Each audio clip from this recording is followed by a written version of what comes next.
هم الظالمون مطلب پورا ہو جاتا تھا، لیکن یہ ابتدا میں ہے والکافرون هم الظالمون۔ واو کون سی ہے؟ واو کی کئی قسمیں ہیں۔ تفسیر جواہر القرآن میں شیخ القرآن مولانا غلام اللہ خان رحمۃ اللہ علیہ نے اس پر بحث کی ہے، اور انہوں نے ثابت کیا ہے کہ یہ واو تعلیلیہ ہے، یہ واو تعلیلیہ ہے، علت بتانے والی واو۔ تعلیلیہ اس واو کو کہتے ہیں جو علت بتاتی ہے۔ علت کیا مطلب؟ اللہ تعالیٰ فرماتے ہیں میں جو تمہیں کہہ رہا ہوں جہاد کرو، میں جو تمہیں کہہ رہا ہوں اپنا پیسہ جہاد پہ خرچ کرو، تمہیں پتہ ہے اس کی علت کیا ہے؟ یہ میں تمہیں جہاد تم سے کیوں کروانا چاہتا ہوں اور تمہارا پیسہ جہاد پہ ہم کیوں لگوا رہے ہیں، تمہیں اس کی علت پتہ ہے؟ نہیں اللہ جی ہم تو آپ کا حکم مان رہے ہیں۔ فرمایا حکم بھی مان رہے ہو اور تمہیں علت بتاتے ہیں۔ علت یہ ہے جہاد کے فرض ہونے کی، وہ تعلیلیہ اس لیے لائی گئی تاکہ پتہ چلے علت یہ ہے جہاد کے فرض ہونے کی کہ یہ کافر جن کے ساتھ تم جہاد کرتے ہو نا، کرنا ہے، ہم الظالمون یہ مشرک ہیں، اور تمہارا اصل مقصد زندگی کا ہے شرک کو مٹانا۔ تمہاری زندگی کا اصل مقصد کیا ہے؟ شرک کو مٹانا، توحید کو پھیلانا۔ اور کافر چونکہ مشرک ہے اس لیے ان کافروں کے ساتھ لڑو، جہاد کرو، اور یہ ٹارگٹ ذہن میں رکھنا کہ ہمارا اصل مشن کیا ہے؟ شرک کو مٹانا۔ نبی علیہ الصلوۃ والسلام نے جب مکہ فتح ہو گیا، جب مکہ مکرمہ فتح ہو گیا، پہلا کام نبی پاک نے فتح مکہ والے دن کیا کیا؟ بت بیت اللہ سے باہر نکالے، بیت اللہ کو بتوں سے پاک کیا۔ شرک کے جو آثار تھے اور شرک کی جو علامات تھیں ان کو رحمت للعالمین نے مٹایا، اور اس میں ذرہ تاخیر نہیں فرمائی، ذرہ تاخیر نہیں فرمائی۔ اور جب بتوں کو بیت اللہ سے باہر پھینکا جا رہا تھا تو آپ کی زبان مبارک سے کون سی آیت نکل رہی تھی؟ بار بار تلاوت فرما رہے تھے، جعل حق وزہق الباطل ان الباطل کان زہوقا۔ یہ جہاد کا مقصد ہے۔ وہ احد، وہ خندق، وہ بدر، وہ مرحلے، وہ سارے کرا کے اذا جاء نصر اللہ والفتح آج تمہیں یہاں پہنچایا ہے۔ شرک کا نام و نشان مٹا دو، شرک کا نام و نشان مٹا دو۔ تو اللہ نے اس آیت کی ابتدا میں یہ واو اس لیے رکھی ہے، واو تعلیلیہ، تاکہ جہاد کرنے والے مجاہدین کو پتہ ہو کہ ہمارا مشن اور ہمارے جہاد کا مقصد اور غرض و غایت یہ علاقہ چھیننا نہیں ہے، اپنی حکومت بنانا نہیں ہے، ہمارے جہاد کی روح اور غرض و غایت ہے شرک کو ختم کرنا، اللہ کی توحید کا جھنڈا لہرانا۔ علامہ اقبال پھر یاد آئے فرماتے ہیں تو ہی ہوگا زمانے میں یگانہ و یکتا۔ مسلمان نوجوان کو کہتے ہیں تو ہی ہوگا زمانے میں یگانہ و یکتا، کوئی تیرے سامنے کھڑا نہیں ہو سکے گا، تو ہی ہوگا زمانے میں یگانہ و یکتا۔ کب؟ اتر گیا جو تیرے دل میں لا شریک لہو، اتر گیا جو تیرے دل میں لا شریک لہو۔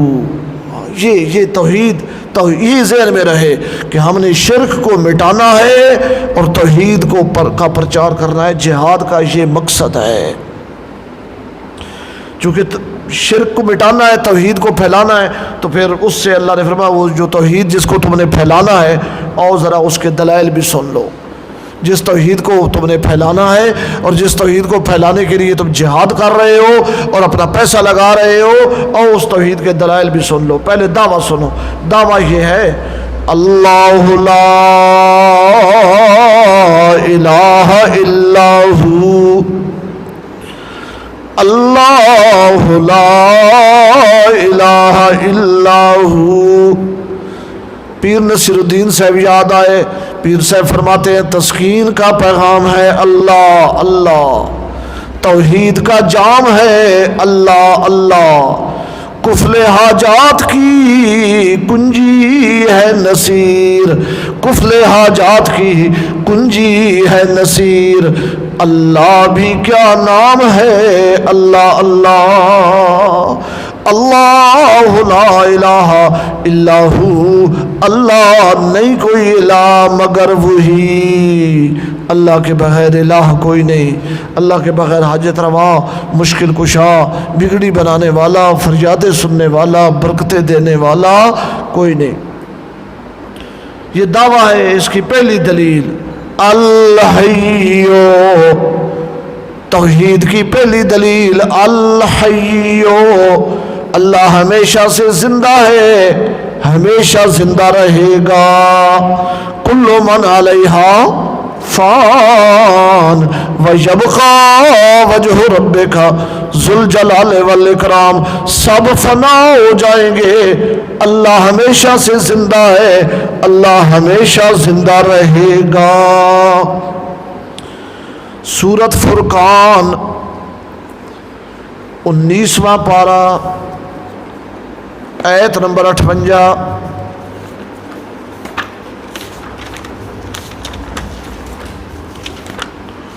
سبحان اللہ۔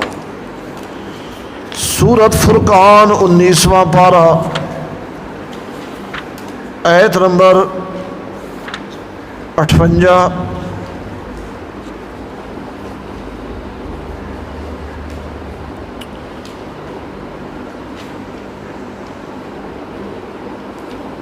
سبحان اللہ، سبحان اللہ، پڑھو آفتاب صاحب 58۔ وتوکل علی الحی الذی لا یموت وسبح بحمدہ۔ بس جی جی، تاج پڑھو ویکھا صحبہ تسلی سے لبھی کہ نہیں جی، شیر خان صاحب تاکی دی رہے پڑھو ویکھا۔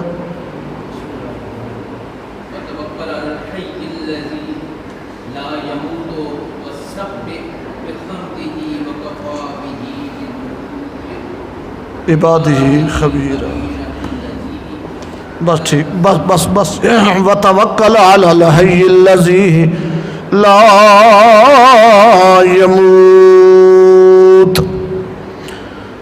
توکل بھروسہ اس ہستی پر کر اے محمد کریم صلی اللہ علیہ وسلم، جو ہستی کیسی ہے، الحی ہمیشہ سے زندہ، ہمیشہ زندہ رہنے والی، لا یموتو جس پہ کبھی موت نہیں آئے گی، جس پہ کبھی موت نہیں آئے گی، واپس آ جائیں۔ الحیو پہلی دلیل توحید کی یہ ہے کہ اللہ ہمیشہ سے زندہ ہے، ہمیشہ زندہ رہے گا۔ دوسری دلیل القیوم، اللہ کی ذات قائم بالذات ہے، از خود قائم ہے، اپنے قیام میں کسی کی محتاج نہیں، اور اللہ تعالیٰ ساری مخلوق کے معاملات اس کے قبضے میں ہیں، اس کی مٹھی میں ہیں، ساری مخلوق کے معاملات کی تدبیر فرمانے والے ہیں۔ لا تأخذہ سنۃ ولا نوم، اللہ تعالیٰ کو اونگ بھی نہیں آتی اور اللہ تعالیٰ کو نیند بھی نہیں آتی، اونگنے سے بھی پاک، سونے سے بھی پاک۔ تفسیر سمرقندی اور در منصور میں لکھا ہوا ہے، موسیٰ علیہ السلام نے ایک دفعہ فرشتوں سے پوچھا اللہ پاک سوتے ہیں یا نہیں، اللہ کو نیند آتی ہے یا نہیں؟ فرشتوں نے کہا چلو ہم پوچھ کے آتے ہیں، بتائیں گے۔ واپس آئے فرشتے تو فرشتوں نے حضرت موسیٰ علیہ السلام کو پانی کے 2 پیالے دیے، بھرے ہوئے پانی سے 2 برتن، فرمایا اللہ تعالیٰ فرماتے ہیں ان کو پکڑ کے کھڑے ہو جاؤ اور یہ تمہارا کھڑا ہونا عبادت لکھا جائے گا، تو کھڑے رہو بس ان کو پکڑ۔ موسیٰ علیہ السلام 1 دن 1 رات، دوسرا دن دوسری رات کھڑے رہے، جب تیسری رات آئی تو نیند کا غلبہ شروع ہو گیا، بڑی کوشش کی، بڑے چوکنے ہوئے، لیکن نیند پہلے آنکھوں میں گھسی، پھر دماغ میں چلی گئی، پھر پورے بدن پہ غالب آ گئی، اور جب نیند کا غلبہ ہوا، جھٹکا لگا، پیالے دونوں ٹوٹ گئے، ٹکرا کے ریزہ ریزہ ہو گئے، پانی بہہ گیا۔ اللہ تعالیٰ کے فرشتے جو اس کام پہ مقرر تھے انہوں نے فرمایا اے موسیٰ یہ تمہارے سوال کا جواب ہے، اگر اللہ تعالیٰ کو نیند یا اونگ آئے تو یہ زمین و آسمان ریزہ ریزہ ہو جائے۔ آپ کو ایک لمحے کے لیے اونگ آئی، جھٹکا لگا، 2 پیالے نہیں سنبھال سکے۔ ازل سے زمین بھی قائم ہے، آسمان بھی قائم ہے، مخلوق بھی قائم ہے، نظام چل رہا ہے۔ کوئی تو ہے جو نظام ہستی چلا رہا ہے، وہی خدا ہے، اور یہ سب اسی کا اختیار ہے، اور نہ اس کو اونگ آتی ہے اور نہ اس کو نیند آتی ہے۔ لہو ما فی السماوات و ما فی الارض، عبارت اس طرح بھی ہو سکتی تھی کہ ما فی السماوات و ما فی الارض لہو، پھر بھی معنی ٹھیک ہی تھا۔ ما فی السماوات و ما فی الارض لہو، آسمانوں میں جو کچھ ہے اور زمین میں جو کچھ ہے اسی کا ہے، لیکن لہو کو پہلے ذکر کیا گیا، اسی کا ہے جو کچھ آسمانوں میں ہے، جو کچھ زمینوں میں ہے۔ یہ جو تقدیم ہے نا، لہو کی جو تقدیم ہے، اس لفظ کو جو پہلے لایا گیا ہے اسی کا ہے، اور وہ شے بعد میں، اس کا شے کا ذکر بعد میں کیا گیا، کیا؟ جو کچھ آسمانوں میں ہے، جو کچھ زمینوں میں ہے۔ یہ لہو کو پہلے لانا یہ حصر کے لیے ہوتا ہے، عربی کی اصطلاح ہے حصر، کہ صرف اسی کا ہے جو کچھ آسمانوں میں ہے اور جو کچھ زمینوں میں ہے، اور کسی کی کوئی شے نہیں، نہ آسمانوں میں نہ زمینوں میں، کسی کی کوئی شے نہیں۔ انسان کو کہتے ہیں عبد، عربی میں انسان کو عربی میں کیا کہتے ہیں؟ عبد۔ ہم اتحیات میں پڑھتے ہیں واشہد ان محمدً عبدہ، عبد کا کیا معنی ہے؟ کسی لغت کی کتاب سے، مسلمان کی لکھی ہوئی ہو، غیر مسلم کی لکھی ہوئی ہو، کسی لغت کی کتاب سے آپ عبد کا معنی نکالیں، ہر لغت میں عبد کا معنی یہ لکھا ہوا ہوگا، العبد من لا یملک شیئا، العبد من لا یملک شیئا، عبد اس کو کہتے ہیں جو کسی شے کا مالک نہ ہو، جو کسی شے کا مالک نہ ہو۔ دنیا میں مالک نہیں، مرنے کے بعد کیسے مالک ہوں گے؟ ایک آدمی، ہماری فقہ کی کتابوں میں مسئلہ لکھا ہوا ہے، ایک آدمی نشئی ہے، کفن چور ہے، مردوں کی قبریں اکھیڑ کے کفن اتار لیتا ہے اور روپے 2 4 5 کا بیچ کے اپنا نشہ کر لیتا ہے۔ صبح لوگوں کو پتہ چلتا ہے قبر اکھڑی پڑی ہے، خالہ جان کی، امی جان کی، لوگ بڑے پریشان، یا اللہ یہ کیا؟ پیرا لگایا گیا اور وہ بندہ پکڑا گیا کہ قبر کھود رہا تھا، کفن لے کے بھاگ رہا، پکڑ لیا گیا۔ اب عدالت ہے، شرعی قانون ہے، ضابطہ ہے، ملک قاضی کے پاس چلا گیا۔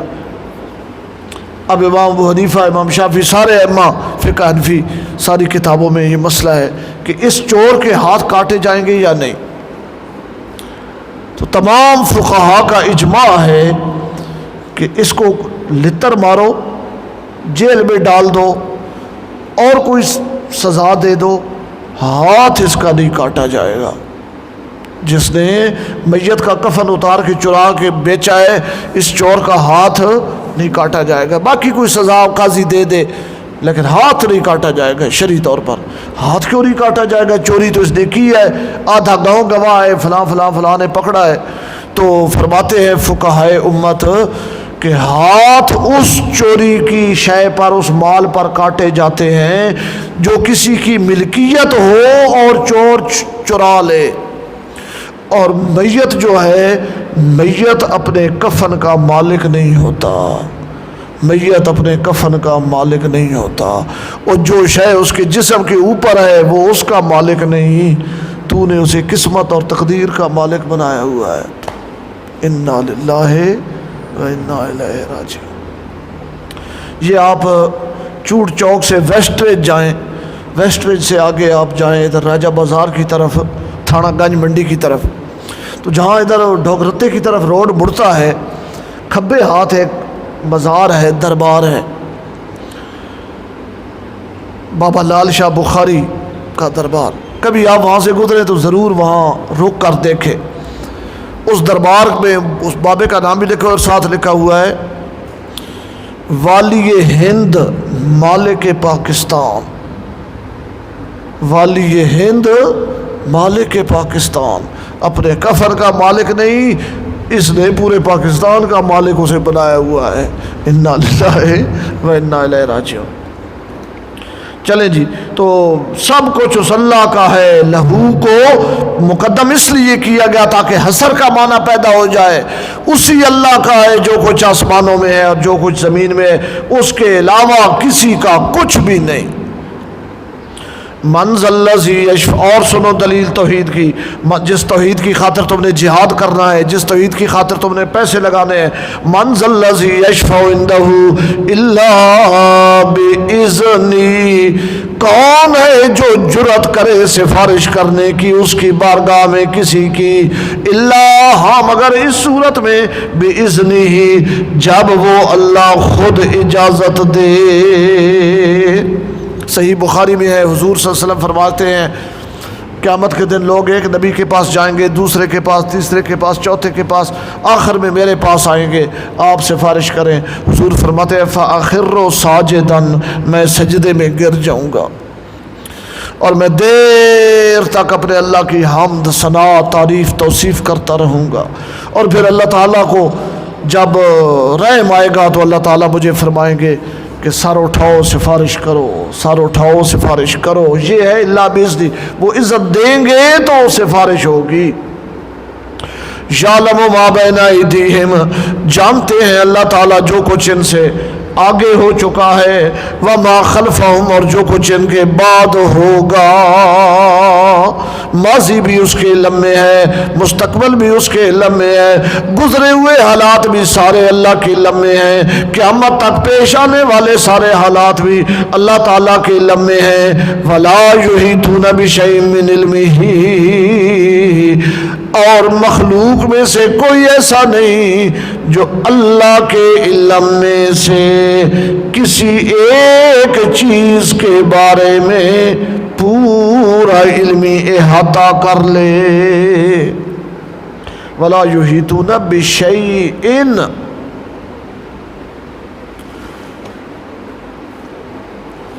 مولانا احمد سعید خان چنجوٹ میں تقریر کر رہے تھے اور بڑی مشکل سے وہ تقریر ہوئی تھی، بڑی رکاوٹیں تھیں، تو تقریر میں انہوں نے یہ آیت پڑھی تو اس کا انہوں نے بڑا دلچسپ معنی کیا، ولا یحیطون بشیء۔ چنیوٹ میں اگر آپ جائیں تو آپ کو واسطہ پڑے گا، آپ دیکھیں گے وہاں مچھر بہت زیادہ ہے، بہت زیادہ۔ کراچی کی جو مچھر کالونی ہے نا چنیوٹ میں، آدمی اس کراچی والی مچھر کالونی کو بھی بھول جاتا ہے، تو مچھر بہت تھا۔ تو مولانا احمد سعید صاحب نے معنی کیا ولا یحیطون بشیء من علمہ، کسی ایک چیز کے بارے میں بھی مخلوق میں سے کوئی ایسا نہیں جو پورا علم رکھتا ہو۔ مثلا یہ مچھر ہے، مثلا یہ مچھر ہے، یہ اب شادی شدہ ہے یا کنوارا ہے؟ اگر شادی شدہ ہے تو آگے اس کا بال بچہ کتنا ہے، یا اس کی وہ جو مچھرنی ہے بیوی وہ مر گئی ہے، یہ رنڈوا ہے یا صاحب زوجہ ہے۔ اس طرح انہوں نے بہت ساری اس مچھر کے متعلق مثالیں دی، یہ رہتا کہاں ہے، چلتا کہاں ہے، جاگتا کس وقت ہے، سوتا کی مثالیں دیتے دیتے کہنے لگے آخری مثال یہ تھی، یہ احمد سعید کا مرید ہے یا منظور احمد چنیوٹی کا؟ ولا یحیطون بشیء، کسی کو اس مچھر کے حالات کا بھی پورا پتہ، کسی کو اس مچھر کے حالات کا بھی پورا پتہ نہیں۔ تو فرمایا کوئی کسی ایک چیز کے بارے میں بھی مخلوق والے پورا علم نہیں رکھتے، الا بما شاء، ہاں جتنا علم اللہ چاہے تو کسی کو دے دے، وحی کے ذریعے دے دے یا الہام کے ذریعے، الا بما شاء بالوحی او بالالہام، بالوحی او بالالہام۔ اب یہ جو ہمیں علم حاصل ہوتا ہے، ہم پڑھتے ہیں مختلف چیزوں کے بارے میں، اسکول میں پڑھتے ہیں، یونیورسٹیوں میں پڑھتے ہیں، مطالعہ کر کے پڑھتے ہیں، تو یہ علم کون دیتا ہے؟ اللہ دیتا ہے۔ کون دیتا ہے؟ اللہ، الہام کے ذریعے، ذرائع سے، کانوں میں استاد کی بات آتی ہے، آنکھوں سے بندہ وہ تصویر دیکھتا ہے، ذہن میں بات بیٹھتی ہے، وغیرہ وغیرہ۔ تجھے اللہ کا دیا ہو، اللہ نہ دے تو۔ اب یہ کرونا وائرس کے بارے میں کسی کو پتہ چل رہا ہے؟ پوری دنیا عاجز آ گئی ہے کہ نہیں؟ پوری دنیا ہاتھ کھڑے کر چکی ہے، سمجھ نہیں آتی یہ کیا ہے۔ قرآن پہلے کہہ رہا ہے وَلَا يُحِيطُونَ بِشَيْءٍ مِّنْ عِلْمِهِ، سمجھ تب بھی آئے گی جب وہ اپنی رحمت سے علم کا دروازہ کھولے گا۔ اس کے علم میں سے کسی شے کے بارے میں کوئی کچھ بھی نہیں جانتا، مگر ہاں جتنا وہ بتا دے وحی کے ذریعے یا الہام کے ذریعے۔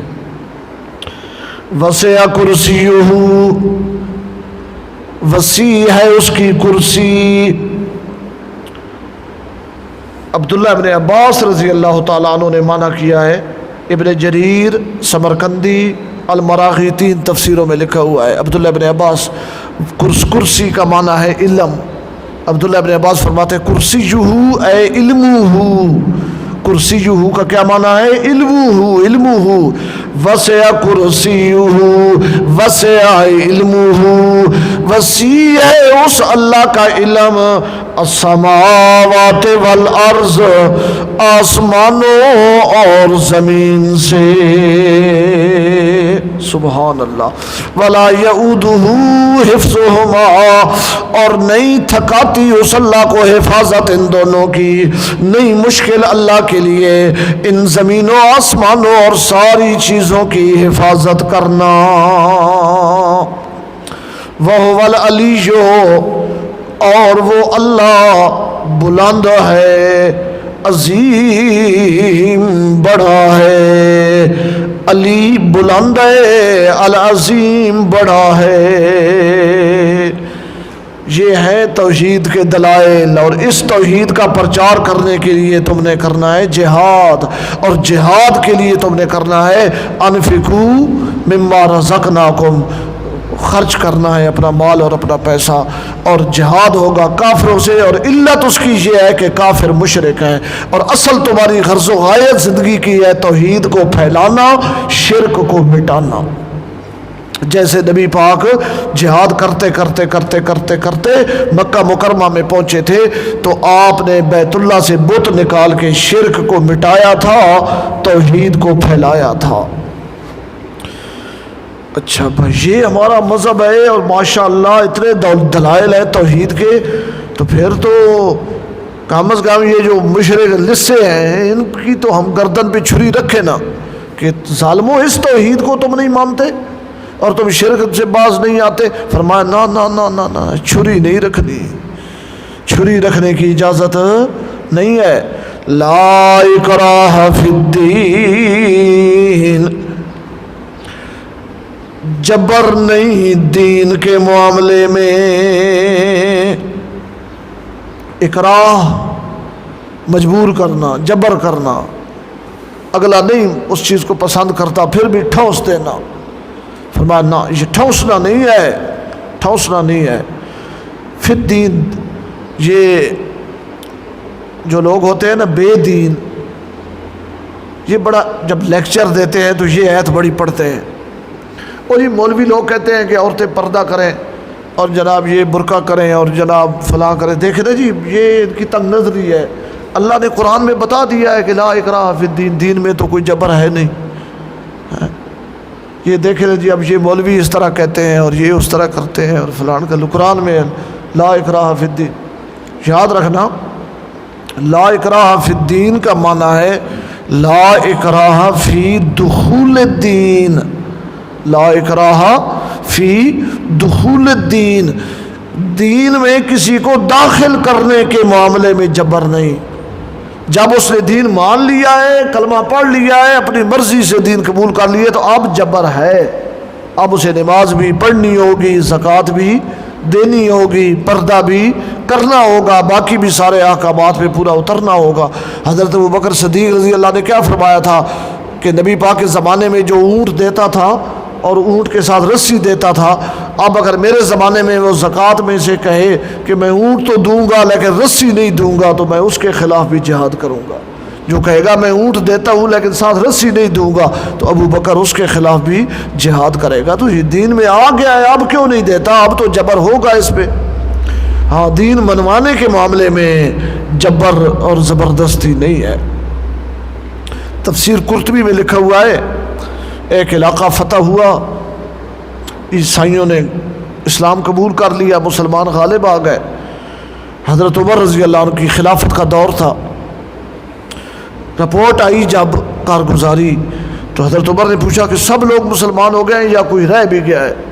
تو انہیں بتایا گیا کہ ایک بوڑھی عورت ہے کوئی 90-100 سال کی، وہ اسی طرح عیسائی ہے اور اس نے انکار کر دیا ہے۔ تو حضرت عمر رضی اللہ تعالیٰ عنہ مدینہ سے اس علاقے میں چل کے گئے اس بوڑھی عورت کو اسلام کی دعوت دینے کے لیے۔ سبحان اللہ، غریب سی عورت تھی جھونپڑی میں۔ تو سیدنا عمر جب گئے تو آپ نے اسے کہا کہ اسلمی تسلیمی، اسلمی تسلیمی، ان اللہ بعث محمدا صلی اللہ علیہ وسلم بالحق، اما اسلام قبول کر لے دوزخ سے بچ جائے گی۔ محمد صلی اللہ علیہ وسلم کو اللہ نے جو مرتبہ دیا ہے، جو محمد کو مان لے گا گویا اس نے 1,24,000 نبی کو مان لیا، اور جس نے محمد صلی اللہ علیہ وسلم کو نہیں مانا وہ جس اور سب کو مانتا رہے، اس نے کسی کو بھی نہیں مانا۔ تو جب دعوت دی، قالت انا عجوزۃ، وہ بولی اور کہنے لگی اے عمر میں 100 سالہ بڈھڑی ہوں، میں تیری فوج کے ساتھ لڑ بھی نہیں سکتی، مقابلہ نہیں کر سکتی، والموت قریب، اور میری موت بھی قریب ہے، تو میرا پیچھا چھوڑ دے، میں اپنا مذہب اور دین جو باپ دادے والا ہے میں اس سے نہیں ہٹنا چاہتی۔ سیدنا عمر اس کی جھونپڑی سے جب باہر نکلے تو صحابہ اکرام کہتے ہیں فقال عمر، عمر رضی اللہ عنہ کی زبان پر اس وقت یہ عید تھی، لا اکراہ فی الدین قد تبین الرشد من الغی، اللہ تو گواہ رہے تیرا یہ جو قانون ہے، عمر اس قانون کے سامنے پابند ہے کہ دین قبول کروانے کے معاملے میں جبر کرنے کی اجازت نہیں۔ قد تبین الرشد من الغی، تحقیق واضح ہو چکی ہے ہدایت گمراہی سے، تحقیق واضح ہو چکی ہے ہدایت گمراہی سے۔ شاہ عبد القادر کیا فرماتے ہیں؟ واہ، کھل چکی ہے صلاحیت اور بے راہی۔ صلاحیت اصلاح سے، اصلاح ہے اسلام میں، توحید میں، یہ بات کھل چکی ہے، اور غی گمراہی بے راہی وہ الگ ہو چکی ہے، اسلام الگ ہو چکا ہے۔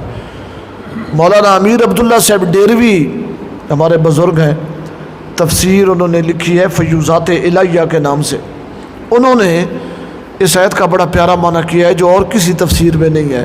قد تبین الرشد من الغی، مولانا امیر عبداللہ ڈیروی نے معنی لکھا ہے تبین دین محمد صلی اللہ علیہ وسلم من دین ابی جہل، تبین دین محمد صلی اللہ علیہ وسلم من دین ابی جہل، محمد کا دین اور ابو جہل کا دین کھل کے علیحدہ علیحدہ ہو چکے ہیں۔ رشد کیا ہے؟ دین محمد، رشد کیا ہے؟ دین محمد، اور غی کیا ہے؟ دین ابی جہل، اور یہ بات واضح ہو چکی ہے کہ محمد کا دین سچا ہے، ابو جہل کا دین جھوٹا ہے۔ قد تبین دین محمد صلی اللہ علیہ وسلم من دین ابی جہل فمن یکفر بالطاغوت، پس جو آدمی کفر کرے طاغوت سے، طاغوت کا معنی شیطان، جو آدمی انکار کر دے شیطان کا، وَيُؤْمِن بِاللَّهِ، اور ایمان لے آئے اللہ پر، انکار کر دے شیطان کا، وَيُؤْمِن بِاللَّهِ، اور ایمان لے آئے اللہ پر۔ اللہ پر تو ابو جہل کا بھی ایمان تھا یا نہیں؟ بولے تھا، ابو جہل اللہ کو مانتا تھا نا، تو پھر وہ یہ کیا مسئلہ ہے کہ شیطان سے کفر کرے اور اللہ پر ایمان لائے؟ چھڑا ایمان تو ابو جہل کا بھی تھا، یاد رکھنا۔ تفسیر مزری میں اس آیت کا مطلب لکھا ہوا ہے وَيُؤْمِن بِاللَّهِ وَيُؤْمِن بِتَوْحِيدِ اللَّهِ، ایمان باللہ سے کیا مراد ہے؟ ایمان بتوحید اللہ، اللہ کی توحید پر ایمان لے آئے۔ یومن باللہ سے کیا مراد ہے؟ جو آدمی اللہ کی توحید پر ایمان لے آئے. ابو جہل اللہ پر ایمان رکھتا تھا, اللہ کی توحید پر نہیں رکھتا تھا.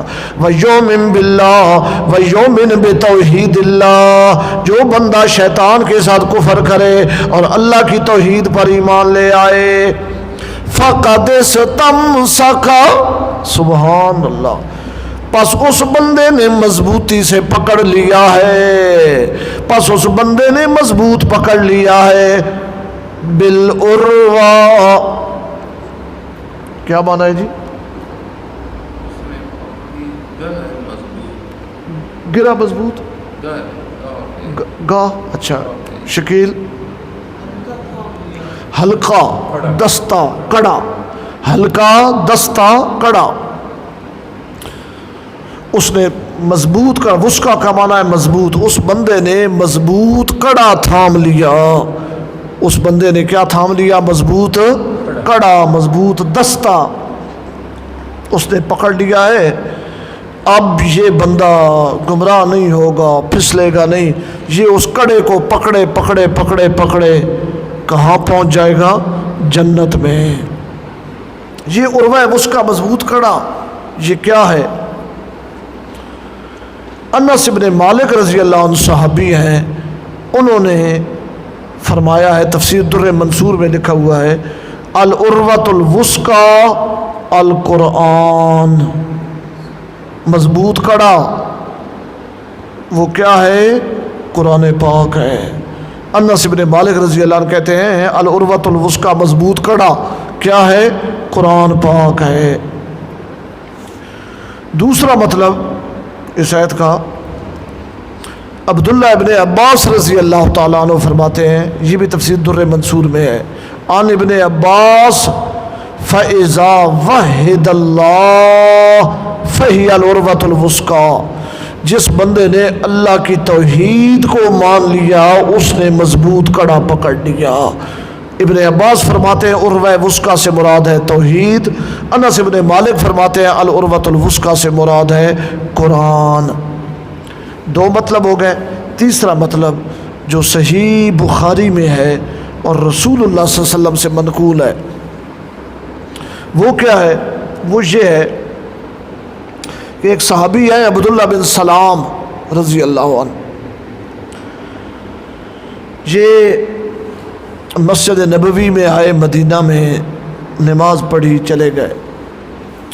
ایک تابعی ہیں, بخاری شریف میں ان کا نام بھی لکھا ہوا ہے, وہ کہتے ہیں کہ جب عبداللہ بن سلام آ رہے تھے اس وقت بھی میں نے دو چار صحابہ سے سنا کہ صحابہ نے جب دیکھا کہ عبداللہ بن سلام آ رہے ہیں تو انہوں نے آپس میں بات کی, انہو من اہل الجنہ, یہ آدمی جنتی ہے. جب عبداللہ بن سلام رضی اللہ عنہ اٹھ کے گئے اس وقت بھی کچھ صحابہ نے ایک دوسرے کو مخاطب اور متوجہ کر کے کہا انہو من اہل الجنہ, یہ جنتی ہے. تو یہ تابعی کہتے ہیں کہ میں عبداللہ بن سلام رضی اللہ عنہ کے پیچھے چلا گیا اور میں نے کہا کہ لوگ آپ کے بارے میں اس طرح کی باتیں کرتے ہیں کہ انہو من اہل الجنہ, یہ جنت والوں میں سے ہے, اس کی کیا وجہ ہے؟ تو عبداللہ بن سلام نے آگے سے کہا کہ یار پتہ نہیں یہ کیسے لوگ ہیں. عاجزی کے طور پر انہوں نے کہا, ورنہ ہر صحابی جنتی ہے, کلم وعد اللہ الحسنى, اللہ کا تمام صحابہ سے جنت کا وعدہ ہے. تو انہوں نے انکساری کے طور پر کہا یار پتہ نہیں یہ کیسے لوگ ہیں, وہ بات کرتے ہیں کہ جس کا علم ان کو نہیں ہے. پھر انہوں نے فرمایا البتہ ایک بات میں تجھے سناتا ہوں, البتہ ایک بات میں تجھے سناتا ہوں. پھر انہوں نے بات یہ سنائی, فرمانے لگے کہ میں نے ایک دفعہ خواب دیکھا, رأیت رؤیا, میں نے خواب دیکھا, کأنی فی روضۃ, خواب میں نے دیکھا کہ میں ایک روضہ میں کھڑا ہوں. روضہ کا معنی ہے باغ, میں ایک باغ کے اندر کھڑا ہوں. وسطها عمود من حدید, اس باغ کے درمیان میں ایک کھمبا ہے لوہے کا, ایک لمبا کھمبا ہے بہت بلند و بالا اور ہے لوہے کا.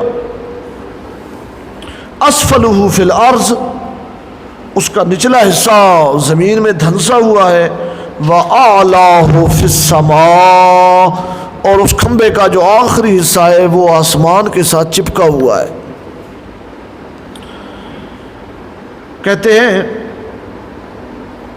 فی اعلاہ عروۃ، آخری جو اس کا حصہ آسمان کے ساتھ ٹچ ہو رہا تھا نا، اس کے اوپر ایک کڑا ہے، اس کھمبے کی آخری بالکل آسمان کے ساتھ ایک کڑا سا بنا ہوا ہے، عروہ ہے، کڑا ہے۔ فقیل علی ارکا، میں وہاں کھڑا ہوں تو خواب ہی میں مجھے کوئی بندہ کہتا ہے کہ اس کھمبے پہ چڑھ، اس کھمبے پہ چڑھ جا۔ تو کہتے ہیں کہ میں نے یہ کہنے والے کو خواب میں جواب دیا، قلت لا استطیع، بھائی میرے اندر طاقت نہیں ہے، میں کس طرح اس پر چڑھوں، میرے اندر ہمت نہیں، میرے اندر طاقت نہیں، اتنے اونچے کھمبے، یہ تو آسمان پہ ساتھ لگ رہا ہے اور اس کے اوپر ایک کڑا ہے۔ تو فرماتے ہیں کہ فَأَتَانِي مِنْصَفٌ فَرَفَعَ ثِيَابِي مِنْ خَلْفِي، اتنے میں ایک آدمی آیا اور اس نے پیچھے سے میرے کپڑے پکڑے، میرے کپڑے کو پیچھے سے اس نے ہلایا، پکڑا، اور مجھے اس نے تھوڑا سا سہارا دیا، ہمت کرو ہمت کرو۔ فرقی، تو کہتے ہیں کہ اس کے اکسانے پہ اور پیچھے سے میرے کپڑے ہلانے پہ میں چڑھ گیا، میں نے چڑھنا شروع کر دیا اور میں چڑھتا گیا چڑھتا گیا چڑھتا گیا۔ اب ایک لمبا لوہا ہے، کوئی سیڑھیاں تو ہے نہیں، اور آسمانوں کے ساتھ ہے، اور اوپر اس کے عروہ ہے، حلقہ بنا ہوا ہے۔ تو عبداللہ بن سلام کہتے ہیں کہ اب خواب میں جناب چڑھ رہا ہوں، اور چڑھتے چڑھتے چڑھتے چڑھتے سارا وہ لوہا، وہ کھمبا میں ٹپ گیا، اور اوپر جو اس کے حلقہ بنا ہوا تھا کڑا سا، اس کو جا کے میں نے پکڑ لیا۔ اس کو جب میں نے پکڑا، فقیل علی، تو ایک آواز آئی، کسی کہنے والے نے مجھے کہا، فرشتہ تھا کون تھا، مجھے کسی نے خواب میں کہا، استمسک، استمسک، اس کو پکا پکڑنا، مضبوط، چھوڑنا نہیں، بس اس کڑے کو تم پکڑ رکھو۔ تو کہتے ہیں کہ میں اب اتنے خطرہ بھی ہوتا ہے اب گر نہ جاؤں، اور میں چمٹ گیا اور میں نے اس کو پکڑ لیا، بس اسی حالت میں کہ میں ڈر رہا تھا کہ کہیں گر نہ جاؤں، اور میں اس کے ساتھ چمٹ رہا تھا اور اسے پکڑ رہا تھا، نیچے دیکھتا تھا او زمین کہاں آسمان کہاں، اسی حالت میں فاستيقظت، تو میری آنکھ کھل گئی، میں جاگ گیا، اور جب میں جاگا تو فرماتے ہیں وَأَنَّهَا لَفِي يَدِي، مجھے اس طرح لگتا تھا کہ وہ کڑا جو ہے وہ میرے ہاتھ میں ہے، اس کی وہ گرمائش اور وہ مجھے اپنے ہاتھ میں محسوس ہوتی تھی، اس کی وہ کیفیت، اور میرا جسم جو ہے نا وہ پسینہ پسینہ خوف کے مارے تھا۔ میں جاگا، یہ کیا ہو رہا ہے؟ خیر، کہتے ہیں میں مسجد نبوی میں گیا، فجر کی نماز کے بعد رسول اللہ کو ملا، فقصصتها علی النبی صلی اللہ علیہ وسلم، میں نے یہ خواب والا سارا قصہ نبی پاک صلی اللہ علیہ وسلم کو سنایا۔ آپ صلی اللہ علیہ وسلم نے خواب میرا سن کر فرمایا، عبداللہ بن سلام، وہ جو باغ تو نے خواب میں دیکھا ہے نا، وہ اسلام ہے۔ وہ کیا ہے؟ اسلام ہے۔ باغ کیا ہے؟ اسلام۔ وہ تجھے اسلام تجھے باغ کی شکل میں دکھایا گیا ہے، اور وہ جو کھمبا تو نے خواب میں دیکھا ہے جس کے اوپر تو چڑھا ہے، وہ ارکان اسلام ہے، کلمہ، نماز، روزہ، حج، زکوٰۃ۔ وہ کھمبا جس پہ تو چڑھا ہے یہ اسلام کے ارکان ہیں۔ اور وہ اوپر جو کڑا تھا نا جس کو تو نے پکڑا جا کے اور تجھے کہا گیا کہ مضبوطی سے پکڑ، وہ ہے خاتمہ علی الاسلام۔ وہ کیا ہے؟ خاتمہ علی الاسلام۔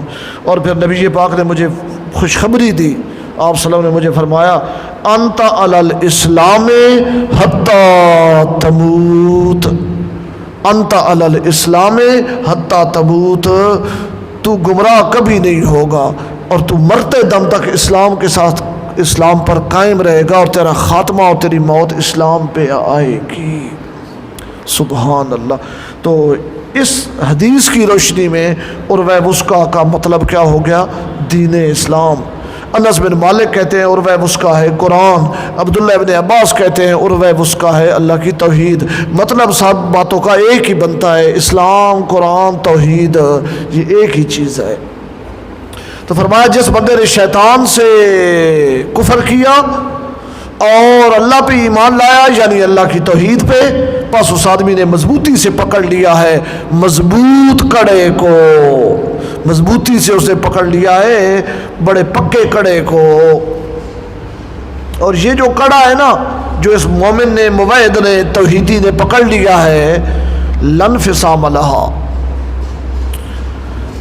لن فصام لہا، لا انقطاع لہا، یہ ٹوٹے گا نہیں، لا انقطاع لہا، یہ کڑا کبھی ٹوٹے گا نہیں۔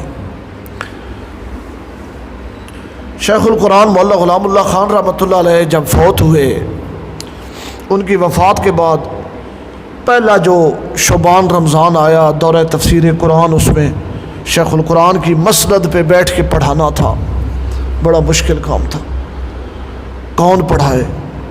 شاگرد تو حضرت کے بہت تھے، بہرحال قرۂ فال جو تھا وہ مولانا محمد امیر صاحب رحمۃ اللہ علیہ کے نام نکلا، میاں والی میں تھے، مولانا محمد امیر صاحب رحمۃ اللہ علیہ میاں والی والے، انہوں نے طویل عرصہ تعلیم القرآن میں دورہ تفسیر پڑھایا ہے۔ اس کے بعد پھر حضرت قاضی عصمت اللہ صاحب پڑھاتے رہے، آج کل مولانا امان اللہ صاحب وہاں بھچرا والے پڑھاتے ہیں۔ خیر، یہ جو مولانا محمد امیر صاحب تھے میاں والی والے، وہاں اپنے میاں والی میں ترجمہ کر رہے تھے، دورہ تفسیر پڑھا رہے تھے، درس دے رہے تھے۔ یہ آیت آئی کہ وہ جو کڑا ہے اسلام والا توحید والا، لن فصام لہا، وہ ٹوٹتا نہیں ہے۔ جس نے ایمان جو لے آیا نا، بس اس نے کڑے کو پکڑ لیا اور اس کڑے نے اب ٹوٹنا نہیں ہے۔ تو ایک آدمی نے سوال کیا کہ حضرت ہم دیکھتے ہیں کہ کتنے لوگ مرتد ہو جاتے ہیں، اسلام چھوڑ جاتے ہیں، عیسائی ہو جاتے ہیں، اور آج کل تو خیر سے یہودی بھی ہو رہے ہیں، وہ جو مولوی صاحب ہوئے ہیں اسلام آباد میں بیٹھے ہوئے ہیں، کیا نام ہے جی؟ خلیل الرحمان، خلیل الرحمان۔ اب تو وہ مولوی تھا، مولوی کا بیٹا ہے، یہودی ہو گیا ہے، ادھر اسلام آباد میں بیٹھا ہوا، کہتا ہے میں اسرائیل جانا چاہتا ہوں۔ تو بندے نے سوال کیا کہ اگر قرآن کہتا ہے کہ لن فصام لہا، یہ کڑا ٹوٹے گا نہیں اسلام والا، اور جب کہ ہم دیکھتے ہیں کہ کتنے لوگ اسلام چھوڑ کے عیسائی ہو جاتے ہیں، یہودی ہو جاتے ہیں، مرتد ہو جاتے ہیں، یہ آیت کدھر گئی؟ اور یہ ہمارا تجربہ تو اس کے برعکس ہے۔ تو مولانا محمد امیر صاحب رحمۃ اللہ علیہ کی محفل میں درس میں ایک ان پڑھ حاجی صاحب بیٹھتے تھے، حاجی صاحب تھے لیکن بالکل ان پڑھ تھے، کوئی سکول بھی نہیں گئے، مسجد مدرسہ دیکھا ہی نہیں، لیکن شوق تھا، استاد پڑھاتے تھے وہ پاس بیٹھے رہتے تھے۔ تو استاد مولانا امیر صاحب نے سوال سنا اور وہ حاجی صاحب کی طرف متوجہ ہوئے اور فرمایا حاجی صاحب کتنے سال ہو گئے دورہ تفسیر پہ سن دے ہو؟ دسے استاد جی 13-14 سال تو کہ بس سوال دا جواب دو۔ بندے اعتراض کیتا ہے، سوال کیتا ہے اور بولو نا جواب دو، 13 سال تو یہ دورہ تفسیر پہ سن دے ہو۔ وہ ان پڑھ حاجی صاحب نے جواب دیا، کمال کرتے کمال کرتے۔ انہوں نے کہا استاد جی اس بدبخت کڑے نو چھوڑ دیتا وے، کڑا نہیں ٹرٹا۔ استاد جی اس بدبختے چھوڑ دیتا وے، کڑا ٹرٹا تا نہیں، کڑا ٹرٹا تا نہیں، چھوٹ سکتا ہے، ٹوٹ نہیں سکتا۔ اللہ کا قرآن کہتا ہے لن فصام لہا، یہ کڑا ٹوٹے گا نہیں۔ کوئی بدبخت چھوڑ دے وے تو وہ تو الگ گل ہے نا، اس بدبخت چھوڑ دیتا وے ٹرٹا نہیں۔ لن فصام لہا، یہ جو اسلام والا کڑا ہے، توحید والا حلقہ ہے، یہ جو دستہ ہے، جو مومن آدمی توحید قبول کرتے ہوئے ہاتھ میں پکڑ لیتا ہے، اس نے کبھی نہیں ٹوٹنا۔ واللہ سمیع، اور اللہ تعالیٰ سنتے ہیں۔ اب پیچھے اس کا ذکر ہے کڑے کا، توحید کا، اور اسے ٹوٹنا نہیں، اور اس کے بعد یہ کیوں آ گیا کہ اللہ سننے والے ہیں؟ یہ بھی تو آ سکتا تھا نا، واللہ خبیر واللہ بصیر، سمیع ہی کیوں آیا ہے؟ علیم کیوں آیا ہے؟ ہر آیت کی کوئی نہ کوئی راز ہے، حکمت ہے، یہ جملہ یہاں کیوں لایا گیا ہے؟ واللہ سمیع، واللہ سمیع علیم۔ تفسیر مدارک والے نے عجیب نکتہ لکھا ہے اس پر، فرماتے ہیں واللہ سمیع لاقرارہ، واللہ سمیع لاقرارہ علیم باعتقادہ۔ جب بندہ شیطان کے ساتھ کفر کر رہا تھا وَيُؤْمِن بِاللَّهِ، اور اللہ کی توحید پر ایمان لا رہا تھا، اس وقت وہ جو اقرار کر رہا تھا توحید کا، اللہ اس کے اقرار کو سن رہا تھا، اور اس کا جو عقیدہ قائم ہو رہا تھا توحید پہ، اللہ اس کے عقیدے کو اچھی طرح جانتا تھا۔ سبحان اللہ۔ اے مومن، اے موحد، جب تو نے شیطان سے منہ موڑا، شرک سے منہ موڑا، جب تو نے توحید کو مانا اور قبول کیا، اس وقت اللہ تیری باتیں بھی سن رہا تھا، اور جس عقیدے اور نیت سے تو آیا تھا حق کی طرف، اللہ کو سب پتہ ہے۔ اور یہ کام جو تو نے کیا ہے نا، شرک چھوڑ کے توحید پہ آ گیا ہے، پتہ ہے تجھے آخرت میں تو جنت ملے گی نا، دنیا میں کیا ملے گا اس کا بدلہ، دنیا میں کیا ملے گا اس کا انعام۔ بشارت برائے موحدین، فرمایا اللہ ولی الذین آمنوا، اللہ دوست ہے ان لوگوں کا جو ایمان لے آئے، یخرجہم، نکالتا رہتا ہے وہ اللہ ان ایمان والوں کو، من الظلمات، اندھیروں سے، الی النور، نور کی طرف۔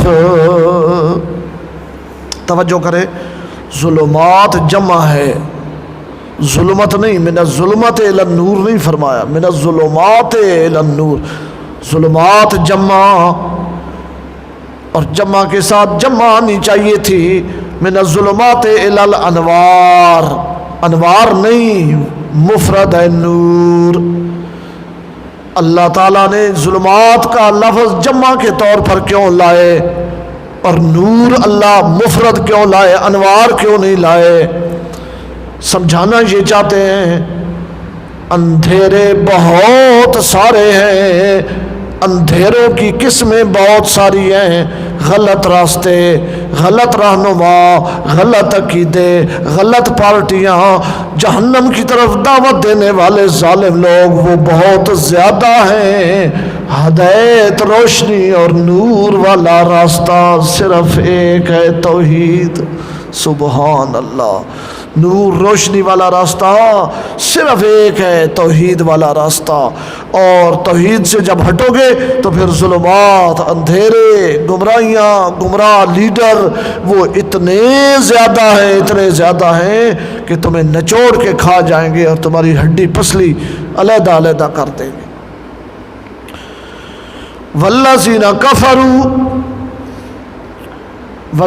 کفروا، اور وہ لوگ جو کافر ہیں، کفرو کا معنی ہے المشرکون، جو مشرک ہیں۔ والذین کفروا، پیچھے چونکہ ذکر ہے نا توحید کا، تو پھر آگے کفر سے کیا مراد ہوگا؟ شرک۔ والذین کفروا، وہ لوگ جو مشرک ہیں، اولیاؤہم الطاغوت، ان کے دوست ہیں شیطان، ان کے دوست ہیں، ان کے یار ہیں شیاطین۔ حضرت تھانوی رحمۃ اللہ علیہ نے فرمایا ہے انسی ہوں یا جنی، حضرت تھانوی فرماتے ہیں انسی ہوں یا جنی، انسانوں میں سے بھی شیطان ہوتے ہیں، جنوں میں سے بھی شیطان ہوتے ہیں، مشرکوں کے یہ یار اور دوست ہوتے ہیں۔ وہ جی میں حضرت صاحب کو گیا نا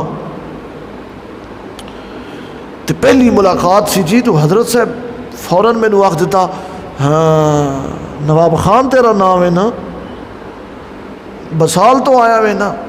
اللہ، میں تو دنگ رہ گیا جی، ایسا ان کو چالنا تھا، میرا نام پتہ، میرا گاؤں پتہ۔ یہ ان کو کون بتاتے ہیں؟ جن۔ ہاں، یہ ان کو کون بتاتے ہیں؟ جن بتاتے ہیں فلاں آدمی آ رہا ہے، یہ اس کا نام ہے، اور یہ ان کے یار ہوتے ہیں، ایسے شیطانوں کے، بے ایمانوں کے۔ جنات ان کے دوست ہوتے ہیں، انسانی ہوں یا جنی۔ اچھا وہ کیا کرتے ہیں ان کے دوست بے ایمانوں کے، شیطانوں کے، مشرکوں کے؟ وہ یہ کرتے ہیں یخرجونہم، نکالتے رہتے ہیں ان کو، من النور الی الظلمات، روشنی سے اندھیروں کی طرف۔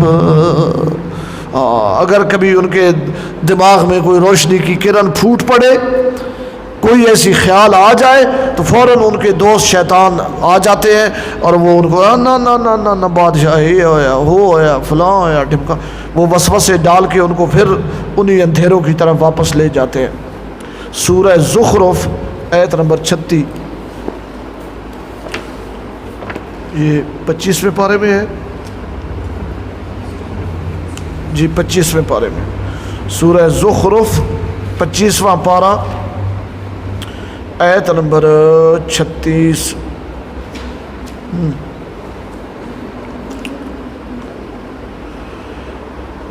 وَمَن يَعْشُ عَن ذِكْرِ الرَّحْمَنِ وَمَن يَعْشُ عَن ذِكْرِ الرَّحْمَنِ واہ وَمَن يَعْشُ عَن ذِكْرِ الرَّحْمَنِ نُقَيِّضْ لَهُ شَيْطَانًا فَهُوَ لَهُ قَرِينٌ وَإِنَّهُمْ لَيَصُدُّونَهُمْ عَنِ السَّبِيلِ وَيَحْسَبُونَ أَنَّهُمْ مُهْتَدُونَ۔ سب نکال لیں، پھر ترجمہ کرتے ہیں۔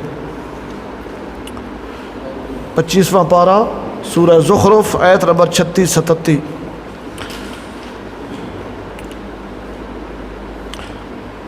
دیکھ لیے جی سب نے۔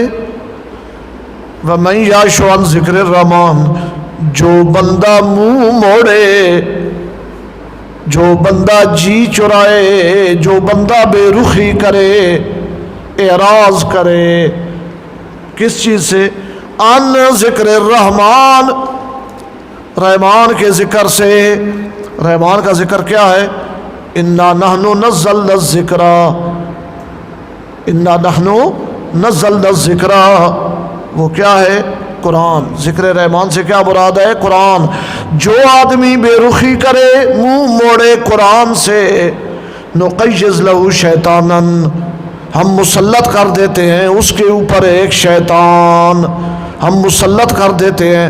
نقیض عربی میں کہتے ہیں القیض علی البیض، القیض علی البیض، اس طرح شیطان اس کے اوپر ہم مسلط کر دیتے ہیں جیسے انڈے کے اوپر چھلکا ہوتا ہے۔ انڈے کے اوپر انڈے کا کیا ہوتا ہے؟ چھلکا۔ کوئی شے اندر نہیں چھلکا جانے دیتا۔ انڈا آپ پانی میں ڈالیں، چائے میں ابالیں، تو وہ دودھ، چائے، پانی وہ انڈے میں جاتا ہے؟ نہیں، کیونکہ اس کے اوپر القیض علی البیض، چھلکا چڑھا ہوا ہوتا ہے۔ شیطان اس کے دماغ اور دل پہ یوں چڑھ جاتا ہے، شیطان اس بے ایمان کے دل و دماغ پہ یوں چڑھ جاتا ہے۔ فَهُوَ لَهُ قَرِينٌ، پس وہ شیطان اس کا پکا ساتھی بن جاتا ہے، جلوت میں ساتھ، خلوت میں ساتھ، ہر وقت ساتھ۔ وَإِنَّهُمْ لَيَصُدُّونَهُمْ عَنِ السَّبِيلِ، اور وہ شیطان ان کو روکتے ہیں راستے سے، توحید والے راستے سے، حق والے راستے سے۔ وَيَحْسَبُونَ أَنَّهُمْ مُهْتَدُونَ، اور وہ بدبخت یہ سمجھتے ہیں ہم ہدایت پر ہیں، ہم وہ سانو کیوں تبلیغ کرا سی بادشاہ کہ ٹھیک ہے بادشاہ، وہ سمجھتے ہیں ہم ہدایت پر ہیں۔ شیطان نے آنکھوں پر پٹی باندھ دی ہے، واپس آ جائیں۔ والذین کفروا، وہ لوگ جو کافر ہیں یعنی مشرک ہیں، اولیاء الطاغوت، ان کے دوست ہوتے ہیں شیاطین، انسانی شیطان، جنی شیطان۔